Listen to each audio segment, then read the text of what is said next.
Supreme কোর্টে রন্ধনকর্মী, junior court attendant cooking knowing পদে ৮০ জনকে নেবে ভারতের সুপ্রিম কোর্ট।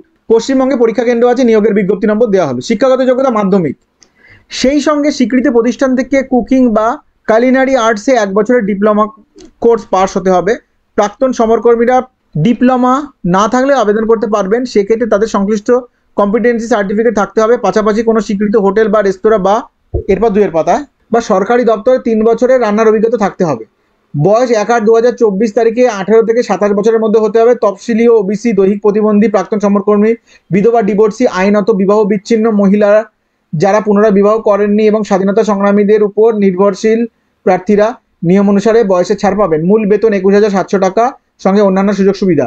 প্রার্থী বাছাই হবে লিখিত পরীক্ষা, ট্রেড টেস্ট 70 নম্বর ও ইন্টারভিউয়ের মাধ্যমে 30 নম্বর। লিখিত পরীক্ষায় অবজেক্টিভ ধরনের মাল্টিপল চয়েস প্রশ্ন হবে। জেনারেল নলেজ 30 নম্বর, রান্না 70 নম্বর।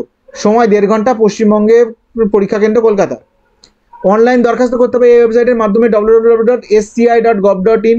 প্রার্থীর চালু ইমেল আইডি থাকতে হবে। 12 সেপ্টেম্বর পর্যন্ত অনলাইনে আবেদন করা যাবে। অনলাইন দরখাস্তের সময় অ্যাপ্লিকেশন নম্বর পাওয়া যাবে। দরখাস্ত সাবমিটের পর পূরণ করা দরখাস্তের 1 কপি প্রিন্ট আউট নিয়ে নেবে। এটি কোথাও পাঠাতে হবে না, নিজের কাছে রাখতে হবে, পরে প্রয়োজন হবে। আবেদন ফি বাবদ দিতে হবে 400 টাকা। তফসিলি, দৈহিক প্রতিবন্ধী, প্রাক্তন সমরকর্মী, বিধবা, ডিভোর্সি, আইনত বিবাহ বিচ্ছিন্ন মহিলা যারা পুনরায় বিবাহ করেননি এবং স্বাধীনতা সংগ্রামীদের উপর নির্ভরশীল প্রার্থীদের ক্ষেত্রে 200 টাকা।